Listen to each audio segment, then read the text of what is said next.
हर हर महादेव के साथ I love Mohammad और आई लव मोहम्मद ही बोलेंगे। देशभक्तों की पार्टी। फूलों की बौछार के साथ स्वागत हुआ केवटी के खिरमा में और वहां से सीधे काफिला बिना रोक के टूके आगे मंजिल की तरफ निकल गई। मंच पे तो आए रंजीत राणा, प्रोग्राम था वहां के विधायक प्रत्याशी शकील रहमान का, लेकिन सारा जो वहां के जो लोग थे, जो कार्यकर्ता थे, दीवाने हो गए रंजीत राणा के एक बयान से, जब उसने कहा कि आई लव मोहम्मद। जी हाँ, उसके बाद क्या थे पूरा ही का पूरा समझिए। जो वहां पर मंच सजा हुआ था या जो ओवैसी साहब के दीवाने थे, अब तो सीधे रंजीत राणा के दीवाने हो गए। मंच किसी और का था लेकिन दीवानगी किसी और के लिए सजी यहाँ पर। तो सुनिए और क्या कुछ कहा रंजीत राणा ने और काफिला क्यों नहीं रुका, तो वहां क्या कहना था लोगों का। अपनी पार्टी। बहुत बहुत शुक्रिया। प्रशासन ने आपको यहाँ पर रुकने की इजाजत नहीं दी है। उनसे कहा गया है कि आप यहाँ पे नहीं रुक सकते हैं। तो प्रशासन हमें रोकने के लिए, शकील रहमान को रोकने के लिए कितनी भी कोशिश कर ले, मगर ये जो काफिला यहाँ से बना है वो कभी आगे नहीं निकलेगा। एयरपोर्ट का रास्ता है जो 15 मिनट इस पार्टी के लिए, तो ऐसे भी 15 मिनट बड़ा,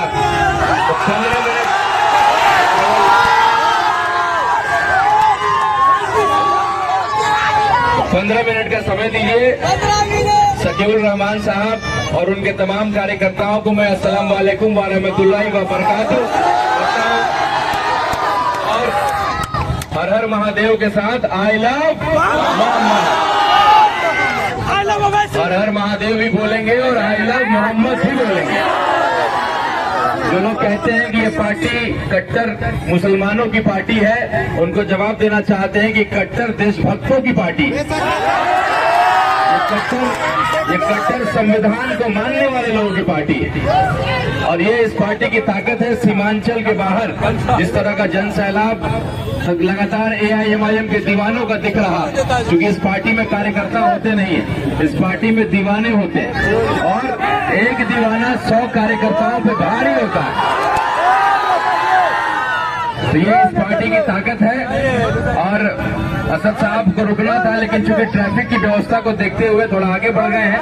हम लोग कोशिश करेंगे, वापसी के समय हम लोग आग्रह करेंगे। और लंबा कार्यक्रम है, आप लोग मायूस मत होइए। अगर अख्तरुल इमान साहब हमारे प्रदेश अध्यक्ष जी की गाड़ी गुजर रही होगी तो हम उनसे भी आग्रह करेंगे 5 मिनट रुकने का। आप लोगों से आग्रह निवेदन यही होगा कि हम लोग, समय आ गया है, वक्त आ गया है, एक होकर के जो एक जंजीर, जो हम लोग को एक जंजीर से बांधा गया है, गुलामी की जंजीर को तोड़ना है। और ये केवटी विधानसभा की ये धरती इस क्रांतिकारी कदम में अपना अहम भूमिका निभाएगी, मुझे पूरा विश्वास है। और शकील रहमान साहब का हाथ को मजबूत करेंगे, AIMIM के हाथ को मजबूत करेंगे, हमारे शेर बैरिस्टर असदुद्दीन ओवैसी साहब के हौसले को और बुलंद करेंगे और सीमांचल से बाहर भी इतनी सीटें लाएंगे कि हम लोग अगला जो बिहार में सरकार बने वो बिना AIMIM के बिहार में अगली सरकार नहीं बन सकती। इतनी ताकत के साथ हम लोग जवाब देंगे और एक नारा के साथ अपनी बात को खत्म करेंगे, क्योंकि आगे मुझे भी जाना है। कर रहे हैं विधानसभा के प्रत्याशी के रूप में और पार्टी ओवैसी साहब का कोई लंबा प्रोग्राम, आज 8-10 कार्यक्रम है।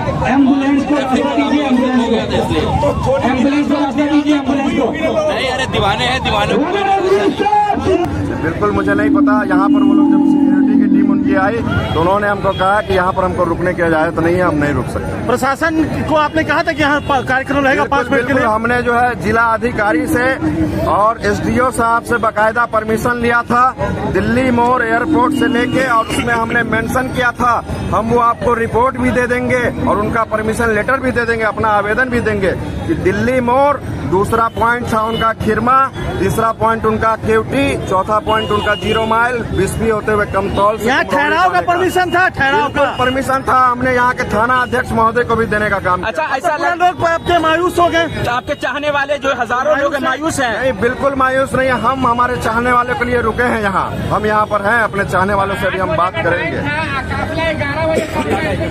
बिल्कुल, ये प्रशासन ने ये किसी तरीके से हमारे सदर साहब को यहाँ मिथिलांचल में रोकने की कोशिश की है।